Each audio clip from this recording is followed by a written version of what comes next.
All right, we're live. I'll just wait a few seconds. Hello, everyone. Thanks for joining. Hello. Just Is Hayley it and I. me you're looking for? Oh, with a little bit of a along. Yeah, I know. What's that movie? I can see it in your eyes. I don't Trolls. know. Trolls. What I'm thinking of. Morning, Mark. Oh, it's been a morning. I feel like every time we start these, we're like, oh my God. Yeah, I know. Yeah, I know. Always so Hey, good. Debbie.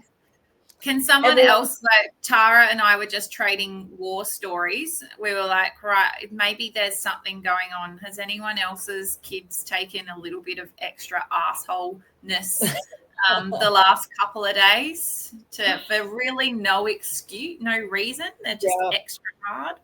That's it. Yesterday, so she actually got an early day. I had a great day. I was talking to my mum, just comes in, throws something at me. I'm like, what was that for? It's completely fine. And she's, just looked at me with that look like, I'm like, I actually don't. I don't know what's going on. You're breathing too loud, Mum. Oh, my God. Oh, yeah. Oh, but Debbie's saying, though, he at least has a reason. Well, that's good.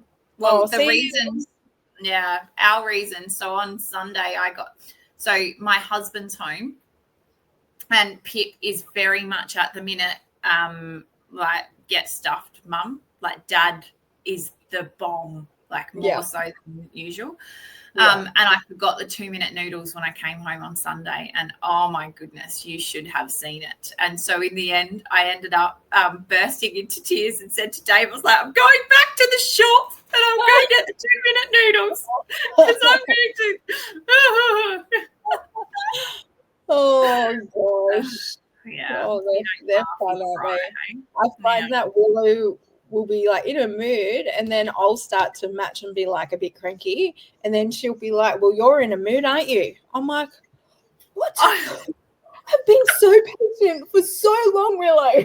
And she's like, yeah, whatever. And I'm like, oh, what do we have here? That's our new diagnosis. Yeah. Oh, a new diagnosis. Oh, Debbie. Yeah. Well, hey, we can't have people being too comfortable and, getting to know, thinking they're sorting their kids out. Yeah, absolutely. Oh, Mark, I'm sending her a very speedy recovery, and hope everyone's being kind to you. Yes. All right. What do you think? Should we get going? Yep, we've got about 40 on. So hello, everyone. Welcome. So this is actually our 5th webinar for this series, which is a bit exciting. And it's also our final one for the year, which is a bit scary because I'm definitely not ready for the end of year. And today's topic is on plan reassessments. And let's be honest, it's definitely, I wouldn't say anyone's idea of a good time. I remember when we were first doing or got on the NDIS, just feeling that sense of overwhelm and fatigue, even for like a day after, which I now see it as that sort of planning meeting hangover. Like you actually have a hangover from, I think, the lead up, thinking how did it go, talking about your child, what they struggled with. Like it really is a lot.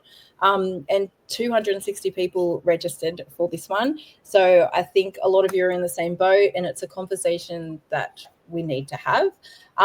So hopefully you leave feeling a bit more in the know, how we take some of that confusion and overwhelm away from you. We have the wonderful Hayley here with us. We're minus Tabitha today because she's not well. We pretty much booted her off and said she's not coming. She would have turned up. So you're with us today.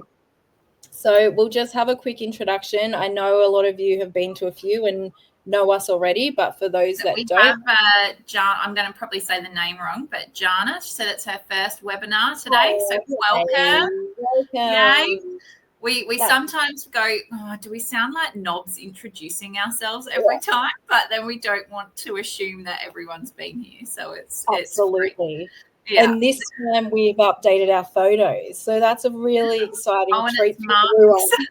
We've got a few first timers here, which is great. Very excited. Yeah. That's good. So I'm Tara. I am one of the co-founders of Kindship, head of marketing and all things community. And I am a mum to 3. Willow, who I was talking about before, she's my middle child. She was born early at 29 weeks, and just the surprises have kept coming with her. So we were in the NICU, I think, about 8 weeks. And it was said that she probably would have cerebral palsy. So it was very much on my mind. I was Googling, looking out for all the symptoms. She was slow in like gross motor, but she always had a hand in a fist. So I was pretty certain by about 4 months, yep, she's got cerebral palsy. But still hearing that diagnosis when she was 7 months, I was like, what? This is so unexpected. But I did know all along, but it's still a shock. There's just so many emotions that come with that diagnosis. We have an Instagram page for her, and I put that there because especially in the early days, I think she was about 1, and I started sharing activity ideas that we were doing. But it was once I started connecting with families that just so much of that weight fell off me. It was very therapeutic for me, just showing up and chatting to families. And it just really, today, that's what my passion for Kindship, because it's just that community helps you more than you know. Just connecting with others that get it, sharing your lived experience. So yeah, that's her Instagram account, which we still go on time to time. I keep everyone updated with all the things that she gets up to. Last week was a radio interview, so she's quite the character. I have 2 other daughters. Ava is 13, and she's actually having her like a 13th birthday party this weekend, which just blows my mind. And then little Indy there, she's my koala bear. She's always with me. We're navigating ADHD diagnosis, anxiety, new meds with her. So at the moment, she's sort of my one that not struggling with, but yeah, just riding that roller coaster of what that looks like and trying to support her. So always a lot going on, but that's us in a nutshell. I'll hand you over to Hayley. For those first timers, welcome. It's great to see new faces here. So I am the owner and founder of Ali Disability Support Services, which is a pediatric support coordination company. And some of you might have seen that I'm currently acting as Kindship's interim CEO, and sounds very important, but really I get to hang out with legends like Tara and the amazing Kindship team, which is really great. So I started Ali Disability after my own experience navigating NDIS with my youngest daughter, Pippa. So I'm the mum of 3 girls, and so as you can see, the girl genes are pretty strong here between Tara and I. And so I have Maggie, Aria, and Pippa. Pippa was born with Wiedemann-Steiner syndrome, which basically is a fancy way of saying she has some dodgy genes and needs help with pretty much almost everything, but is also an amazing human. So we navigate a feeding tube for fluids. She is now, sort of catching up with her peers from a gross motor perspective. We have an intellectual delay. And just all the things, making friends and being at school, and everything's just that little bit more intense would be my way to describe her. So we started Ali after I was diagnosed with cervical cancer in June 2021.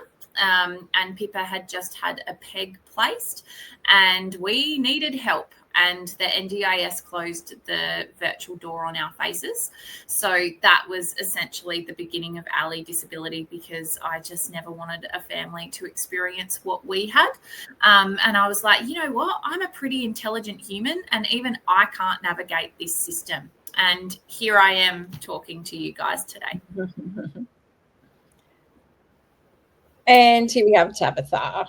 So she's our Kindship COO. She is just an epic human. She has 3 little ones here, all navigating neurodivergence, and she's just a super mum. Like she really is. She's always, I can always say she needs a reality TV show because there's always something happening, and she just powers through it so effortlessly. She does homemade book week costumes. Like seriously, she makes me. She's just like Mary Poppins, and then also the Mary Poppins of Kindship as well. So you guys will get to meet her next year. Oh my gosh. Yes, that's scary. So a quick note, our webinars are a collab between Kindship and Ali. There's no referrals, no support, no agenda here. It's just 2 organizations with lived experience wanting to share with the wider community. But do make sure that, so everything we share is current as of now. So make sure that you're keeping in check with your plan. And let's keep going. Is there anything you wanted to? This is Tabitha's slide, so she probably does a much more elegant job. Well. Okay, so plan reassessments. If you've ever thought your plan's about to end, what the hell do I do now? You're in the right place. I think ours rolled over for a lot, but it seems now you have that. I did put a poll up. I think a lot of the time we get this random text from the NDIS saying, hello, I'm going to call you in about half an hour, and wham, before you know what, you're doing a plan reassessment.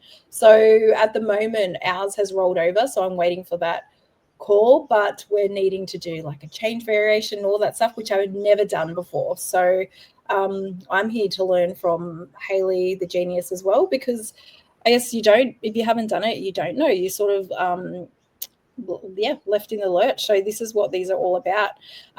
Today we'll cover what a plan reassessment actually is, when a plan variation might be a better option, change of situation, how they work and when to use it, what evidence the NDIS really looks for. So you're not putting your time and effort into all of these things that just, a lot of people do say that I did all of this, but they didn't even look at it. So Hayley will touch on the most important things that you need to include. What to do if you don't agree with a decision, and just practical steps to help you throughout the whole process, really. So we'll start with change of situation. Hayley, you can take it away. Yeah. So look, I'm going to try and keep you all awake as well. And you're lucky that I can't see you all, because I know that some of this can sound quite dry. But this sort of information is really important to you all, because there are some very lovely partners in community and NDIS contacts. I'm trying to be diplomatic here. However, they're not trained in ways that sometimes support coordinators and plan managers are. So why I believe it's important for parents to understand the difference is so that you can really confidently go into your NDIS contact and say, right, this is what I need.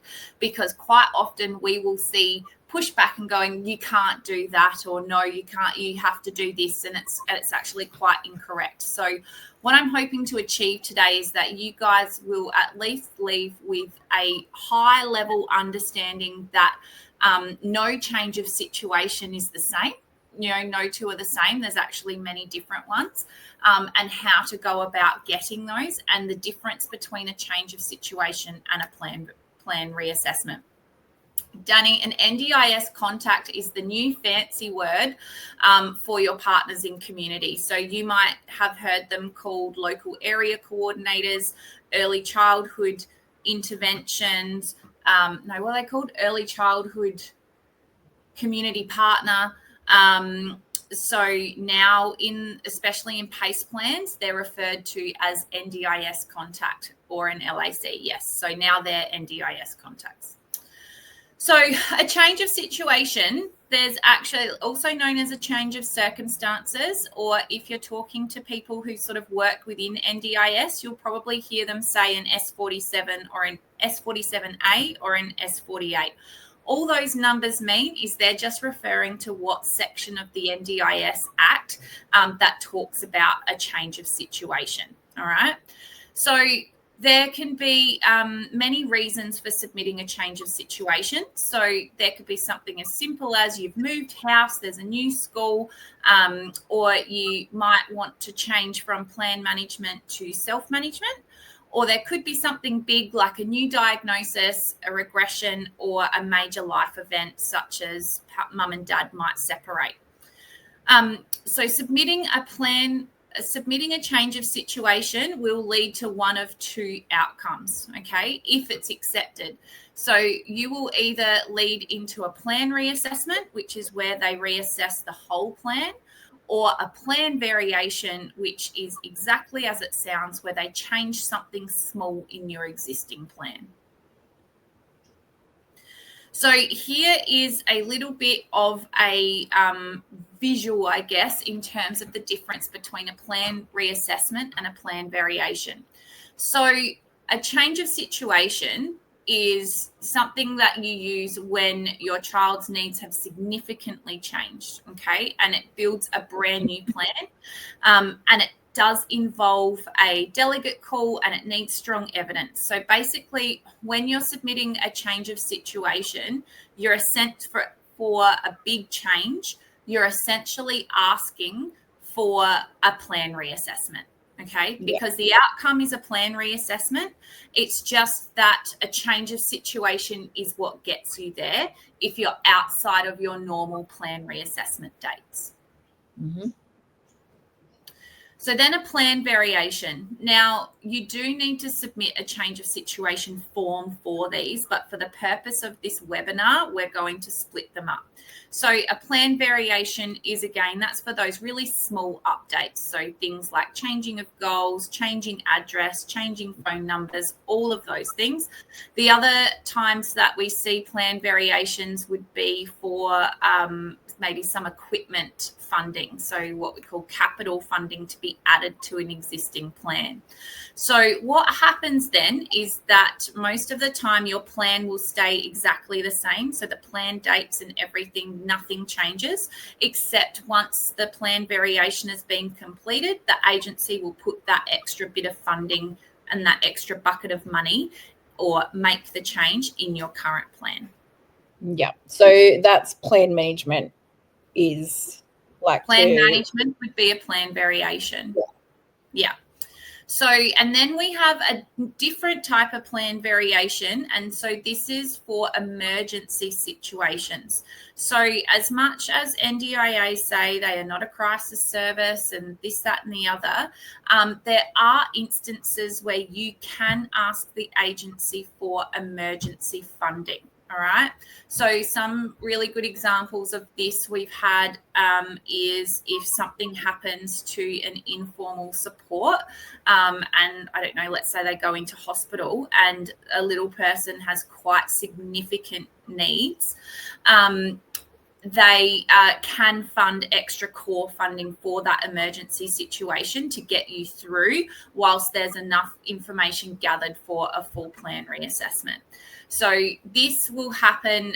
There's separate legislation and rules about the certain circumstances that this is allowed to happen. But I think for the purpose of this webinar today, one of the main ones is a change to informal supports. So when we're dealing with little people, informal supports are really important. Okay. And then the last one, the plan reassessment. So this is when your plan is ending and you haven't received that letter to say, hey, we think Johnny's plan is doing really okay, and we would like to roll it over, continue it, extend it. Honestly, there's no consistent language being used at the minute. Yeah. But basically, it's the fact of when your plan is coming up, and usually you will get those letters about 3 months before the end of plan date. Now that we've had the introduction of funding periods, we're seeing rollovers again, because we had a period of about 18 months where plan rollovers were not an option while we were waiting for NDIS to update their system. So this is just for PACE plans that rollovers were not an option. And so what happened was that we had this horrible situation of everyone needing a plan reassessment, and it was a nightmare because we would have to have everything submitted to the agency 3 to 4 months before the end of the plan date and all that sort of thing. So most of the time the agency tends to employ if it's not broke, don't fix it. But it is really important that you clarify whether or not your child's plan is going to be rolled over, and you can generally get that clarification 3 months before the end of the plan from your NDIS contact. And if it is not going to be rolled over, that's then when you need to start prepping for a plan reassessment. Yeah. See, and that's good to know, because if you know your plan's ending, you start to gather all the reports and things, and then you just get a letter saying, oh, no, it's being rolled over. So then you've wasted that money. Exactly. So what happens then? Because last year we didn't get a letter to say, we got a letter to say it rolled over. And then 3 months later, we got the call to say someone will be ringing. And then as we were talking, I'm like, this is our planning meeting. Like, how can that happen? Yeah, so that's not supposed to happen. So what will happen is that the letters will say a couple of different things. So there'll be some that will say, hey, due to the backlog, we think that Willow's plan's working really well. So we're just going to roll it over until we can essentially get to you in the queue. Okay, so that's something, but you still need to have the opportunity to submit a plan change to submit all of your evidence. Okay.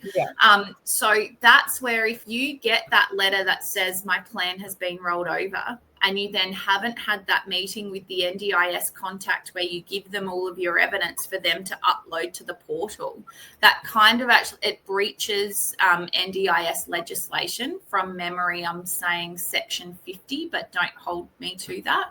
But that there's a part in the Act that says that you, as the parent or the plan nominee or the participant, must be given a reasonable amount of time to collect data. Okay, and that's really important to remember. And then the other one, so then if it's just saying plan continuation, you get another 12 months of funding. You should be able to go ahead. Now, keep in mind, the agency is allowed to do a plan reassessment at any time, right? So the law allows them to go, you know what, we're going to do a plan reassessment for Willow for no other reason than they just go, we're going to do a plan reassessment. They are allowed to do that. However, you must be given the opportunity, and the only issue with that is define a reasonable amount of time. They might say, well, we gave you 2 weeks to get reports, which we all know in the real world, that's not reasonable. No. Yeah. All right. So the easiest, so trying to break down all of that information. So what we've sort of tried to do is go, right, if it's a new diagnosis or major change in needs, you look at a full change of situation. Then if you just need a small thing, so a piece of equipment or update a goal, you need a plan variation. But, and this comes with a big but, sometimes even if you only request a small variation, the NDIS may decide that they are going to do a full reassessment of your plan. Now, we are starting to see this pop up again, and the only thing that we're thinking is that it's for people who don't have funding periods in their plans.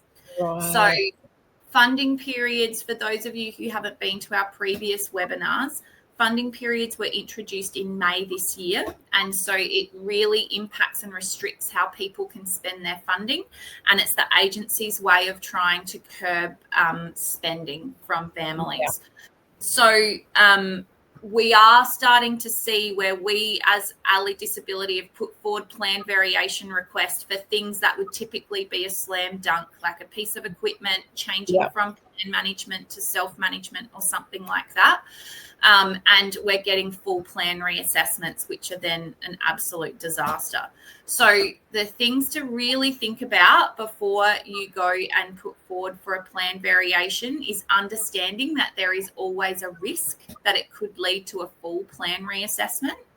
And also understanding and just keep in mind your time. So if your child is still on an old CRM plan, do not under any circumstances ask for a plan variation unless you are ready for a full plan reassessment, because the old CRM, they are wanting to get those kids over to the PACE system. My daughter still has an old CRM plan and I am holding on to it with both of my hands. But that is generally, we can almost guarantee that that will lead into a plan reassessment because they want to get you onto PACE. I just want to look at what Marian's question is. Do we ask for a change of situation and then they determine if it's a variation or reassessment? That's a really great question, Marian. I obviously have not had enough coffee to formulate my sentences. So on the change of situation form, it's actually really clear what you're asking for. So there's about 6 or 7 different options, and you can actually tick like it's a small change, it's a big change. Do you want a plan variation? Do you want a reassessment? Now, keeping in mind that this is what your NDIS contact should be doing for you. It's actually their job to know and to submit these change of situation forms. So this is why we really want to empower you to make sure that you are able to communicate really clearly with your NDIS contact if you want a plan variation or a plan reassessment. So hopefully that helps. And just a quick one. Oh, okay, yep. My son's plan expires in 3 weeks. In August, we got a rollover letter. He has had the same plan for 5 years. I asked for a review. 2 weeks ago, we were offered a quick 15-minute phone call. I said no. Next week, we have a plan reassessment in person. Yeah, so that's great, Erica. Really encourage you guys to hold your own. My only question with that is the fact that you so we talk to a lot of families who say that I've had the same plan for 5 years and I want a plan review. But I really ask you to, I ask those people to just sort of forget how long you've had it and look at whether or not the funding is meeting your needs. Okay. So even though it's been a really long time, what we notice with kids is the older they get, the less improved daily living funding that they get. And so it's really about weighing up with, you know, because say, for instance, Pippa, she hasn't had a plan reassessment in 4 years. And so her plan is completely outdated in terms of what was funded. However, the bucket of money really works for us. So that's where I would really encourage you to just sort of think about what's in the bucket, what's working, because when we get a rollover, we also get to take the money that we didn't spend with us, which is really, really useful. The other thing that I would say to this is that the fact that you were offered a 15-minute phone call, I would again just want clarity of, is that with the NDIS contact or is that with a delegate? Because most of the time you need to have the pre-plan reassessment meeting with your NDIS contact first. That's where you give them all of your evidence. They upload it to the portal and then you go into a queue, and that's then when the delegate picks up your plan. So I would just make sure that you've had the opportunity to submit all of your evidence. Yeah, we do have a few more questions coming in. Do you want to keep going and leave them, or? I haven't seen them, so if they're relevant, happy to answer them, or we just keep going. Completely up to you. Yeah, I think we'll keep going for now because we might cover some. Yes. Yeah. When should we submit a change of situation? Yeah. Okay. So like we said, anything that is sort of, think of a change of situation of going, okay, am I changing blah, blah, blah, blah, blah. Am I submitting a change of situation because something's changed? Or am I submitting a change of situation because something's changed and the NDIS funding I have is no longer reflective of my kids' needs? So I just want to preface that this is different to letting them know that things are better and that they no longer need funding. We could do a whole other webinar on this. So the information I'm providing is I'm assuming that your child and the changes that have happened, they're still relevant for the NDIS. So I would only be submitting a change of situation if it's a major change and you need more funding or different funding because of it. So that's really important to keep in mind. So some of these examples are new disability diagnosis, major life event, regressions in skills, significant increase in care needs, and if you're no longer coping and are at risk of not being able to look after your babes anymore. Keep in mind that running out of funds alone is no longer enough to submit a change of situation. So look, I'll be really honest. I don't think it's ever been enough to submit a change of situation. However, this is something that the agency have really pushed out there to the media, that running out of money will not result in a change of situation. So in the past, we would be able to sort of go to the agency with our tail between our legs and say, look, Johnny's parents didn't understand and they've overspent their funding. Whereas now we would need to demonstrate significant risk of harm to Johnny to be able to get the agency to consider doing a plan reassessment if the only reason for the plan reassessment is that the funding was overspent. Because if we're able to demonstrate, well, yes, the funding was overspent, but it's because there was a change of situation and their funding was no longer reasonable, I can write a really good argument for that. But if it's just simply of mum and dad are not happy with the funding that they got, and they are choosing to still spend the money thinking that they will get a new plan once they run out, that is no longer going to float with the NDIS. Yeah, right. So what's the process? Okay, so work out what's changed, okay, and talk to your NDIS contact first. If you don't have a support coordinator, talk to your NDIS contact. Do not let them submit a change of situation after that conversation with them, because you are literally just talking to them, getting advice and clarification from them to sort of say, is this a plan reassessment? Is this a plan variation? And getting support around that. Then you need to go and gather your evidence. So, and that's when you would submit the change of situation request. Once the change of situation request has been submitted, the NDIS technically, now you all fall off your chairs laughing, is supposed to get back to you within 21 days. Look, in some situations, they are getting back within 21 days. Generally, the younger kids we're seeing a quicker response, but anyone over 9, we're still waiting a really long time. And so what happens after that 21 days is you submit your change of situation and they go, yes, we agree with you that there is enough change in Johnny's situation for us to do a plan reassessment. Or they will say, sorry, we don't agree that there is enough change in Johnny's situation and we're not doing a plan reassessment. That's what that 21 days time frame is for.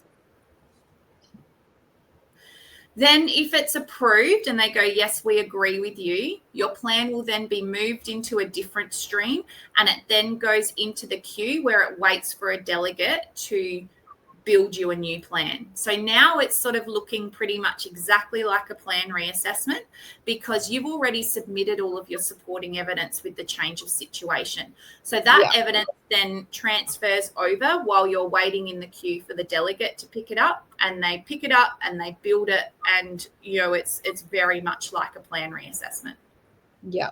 So to put this in context, Willow, and give an example, Willow's plan rolled over. We need, it's hard for her to go up and down the stairs with her cerebral palsy. She's getting older. She wants to shower independently. So we want to put just a small shower downstairs. So we want to get a plan reassessment. So this is the steps that I would go through. So at the moment, we are getting the quotes and that together now. Mm-hmm. And then once that's all together, then we'll talk to the NDIS contact and go through these steps. Yeah, absolutely. And I guess in terms of just sort of clarify, no, I'm not going to complicate it. Once a support coordinator, always a support coordinator. I can't help myself. And so then technically we're hoping that the plan will be picked up and built within 28 days. So then what happens during that process is that the delegate will, gone are the days of us submitting everything, the local area coordinator building the plan and then sending it to a delegate for approval. You know, those meetings where you used to beg and plead and justify. Yeah. So those days are gone. And so now what happens is that the delegate can only build the plan based on the quality of the evidence and the way that the evidence articulates your child's needs and what they want. Because by the time the delegate calls you, I can guarantee you that plan is already 95% built, and it is literally a courtesy call. They literally call you to just go, this is what I've built. Don't get me wrong, we have been successful in getting things changed during that conversation, but it's not have a talk to you and then go and build the plan. The plan is very much there by the time the delegate talks to you. Yeah. Okay, and then so from a plan reassessment process, it's very similar, but just keeping in mind that this is for when your plan is about to end. So we're coming up to the end of your plan. So, you know, let's say mine ends in December. So in September, this is when I would be starting to do this if I have received confirmation from my NDIS contact that my child's plan is not being rolled over. So ideally, we want to have all of the evidence to our NDIS contact 56 days before the end of the plan date. The only reason we say that is that's the NDIS contact's KPIs. And you get some people that are super keen. No, I want my KPI and I want your evidence. Don't worry, you can push it. Like we've pushed it very much so. But you might be told you can't. You absolutely can. And then it's exactly the same. It goes into that queue waiting for a delegate to pick it up. And then you'll get a call from the delegate. It'll come from a private number. So this is also relevant for the change of situation process. You'll get the dreaded text message that we all talk about saying that you'll get a phone call in the next, 5 minutes, 5 hours, 50 years. Sometimes we're still waiting for that phone call and it never comes. I got a text message this morning saying that I've received an email from the NDIA. I can't find it anywhere. And it's do not respond to this message. Yeah, do not respond to this message. Yeah, anyway. And so also too, you will, I've noticed they've started to use a New South Wales-based number as well. So if you're wondering, if you don't answer no caller ID calls, sometimes we're finding a New South Wales 08 number is starting to pop up as well. Wow. And they have the requirements that they have to try you 3 times before they're allowed to sort of put you down as no contact. Unfortunately, look, this is not how it's meant to be in the agency, but unfortunately they can say that if they ring you at 10, 10:05, 10:15 and you haven't answered, you can technically, they can tick the box that they've tried you 3 times. Oh, wow. So my advice is to answer it, right? And then ask to reschedule. You are absolutely within your rights. So you can say, look, I'm just dropping the kids off, or, just say, look, no, I'm not in the position to have this call right now. I would like my support person.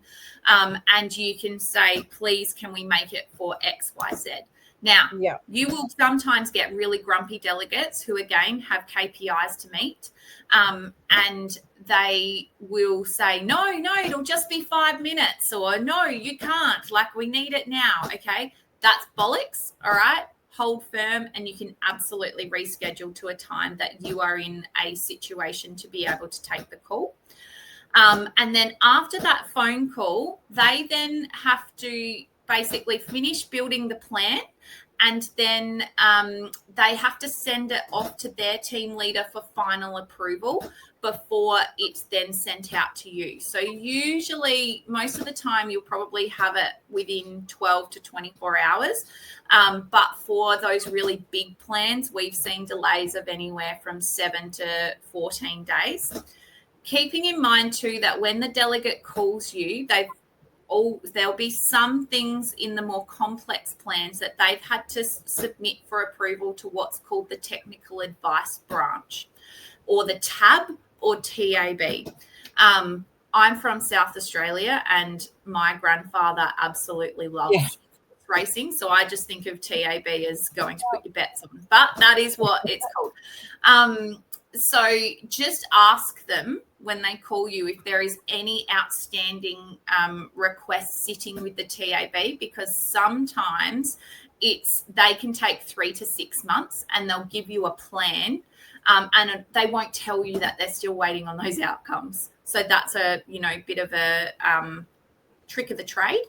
And then also keep in mind that sometimes you will see the new plan and new funding in your NDIS portal before you are notified of the new plan. So what happens is the delegate builds the plan, and then they actually give it to your NDIS contact, who is then supposed to send it to you and walk you through and offer you what they're now calling implementation meetings. So if you've only got a part-time NDIS contact, or someone's away sick, you can see sort of how that delay comes in. So that's where checking the portal is the quickest way to sort of find out if you've got a new plan. Yeah.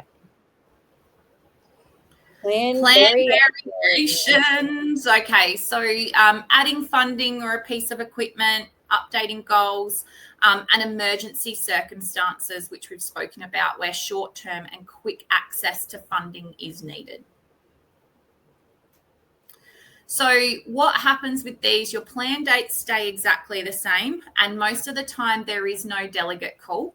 And it is generally, most of the time, faster than a full plan reassessment, but it's not instant, because NDIS will never be instant. Yeah. So, and you were saying, so like here it says updating goals or child's about me. If that's not, like if you don't need to do that, you're saying just leave it. If you're happy with your funding, don't put in this plan variation. Yeah. And just check with your NDIS contact, because this is something I'm, putting out there that I'm still a little bit unclear of, because we're yet to receive a constant response. So I am of the understanding that with PACE plans, the NDIS contact is actually able to update your goals and about me without submitting a plan variation. However, because it's legislated, again, which is just a fancy way of saying that the law says that they're supposed to do something. So technically, you're supposed to be able to update goals and the About Me section and receive an updated plan within 7 days. With the change of computer systems, we have just seen this become a bit of a nightmare. So that's where I put it down that it is a plan variation, but talk to your NDIS contact, because they may be able to do that for you without doing any plan variations, but have the conversation first. And the only time I would recommend updating your goals is if you are trying to buy NDIS supports that don't align with your child's goals. Other than that, they should, that's why you keep them broad. And maybe that's a topic for a webinar next year, is we can talk about doing some goal setting. Yeah, that's a good idea. Okay. So what happens when it comes back and you're like, nope, this is just not going to cut it? All right, so this is now when we get into the review of reviewable decision. You might also have heard of them called a RORD, or you might also have heard of them called an S100. So again, like the S48s and S47s, S100 is purely the reference of what section of the NDIS Act we're talking about. So if you do get your plan back and it doesn't have the things that you asked for funded, if they've only part funded the things you asked for, your next step that is available to you is to submit an S100 or a review of reviewable decision request. So if your situation has changed, though, you need to submit a change of situation.